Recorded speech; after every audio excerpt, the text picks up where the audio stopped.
One of the questions that I hear from sponsorship seekers all the time is, how do I measure ROI, or return on investment, of a sponsorship program? Well, in today's video, I'm going to show you just that. Check it out.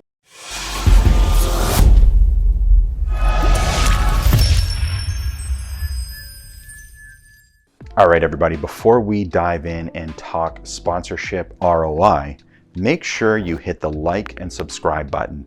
And don't forget to hit the bell icon so that you get updates whenever we release a new video. How do you measure, as a sponsorship seeker, return on investment of your sponsorship program? Most people think what that means is that you have to prove that your sponsorship engagement created sales for your sponsor. This is really hard for you as the property, as the rights holder, to measure on behalf of your sponsor. I think it's reasonable to ask your sponsors, to ask your partners to report back to you how many sales they made as a result of a campaign. But even then, the actual measurement is out of your hands. Furthermore, if you drive a bunch of leads to your sponsor and your sponsor doesn't convert them to customers, is that an indication that you didn't deliver return on investment? Or is that an indication that your sponsor's sales team dropped the ball? This is why I don't recommend setting yourself up to measure return on investment based on things that are outside of your control. So what is within your control? Obviously, all of the assets that you sell a sponsor as part of the sponsorship program. And the way you sell those assets through your discovery and negotiation is how you determine what return on investment means. Let me give you the example of the car dealer. How does a car dealership determine whether or not their marketing investment was successful? Number of cars sold, of course. So the question that I would ask the car dealer, or any sponsor, what does a customer do immediately before making a purchase? Well, if we use the example of a car dealership, they go on a test drive. So the question is, can you get your audience to go on test drives at a car dealership? If the answer is yes, then you want to negotiate with the prospect, the sponsor, exactly how you're going to get people to do a test drive, exactly how you're going to measure whether or not people took a test drive, and all of the assets required to get people to do that test drive. Is it logo placement? Is it speaking opportunities? Is it presenting rights for a contest? Is it a cool experiential activation?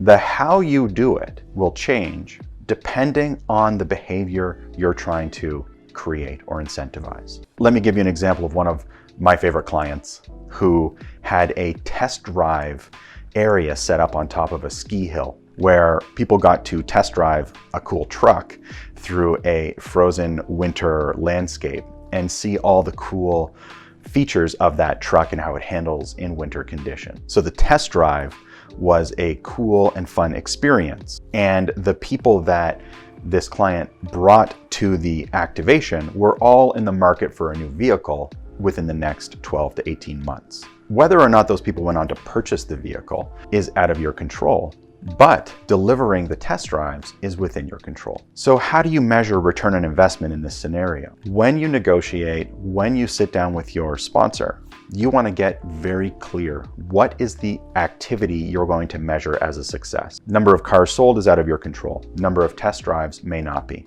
Number of visits to the lot may not be out of your control. Number of coupons downloaded. Number of email addresses collected. These assets are within your control. So you want to get really clear on what success looks like and why it's valuable to your sponsor to achieve those outcomes. And then you want to get really clear with your sponsor all of the individual assets required to produce that outcome. Why? Because when you deliver your fulfillment report, rather than trying to show them how many sales they made, you're going to show them how you delivered all of the assets, all of the logo placements, e-blasts, coupons, speaking engagements, cool activations, all of the individual assets that you both agreed were required to deliver the agreed upon outcome. Then when you're proving return on investment, all you have to prove is that you delivered on the front end.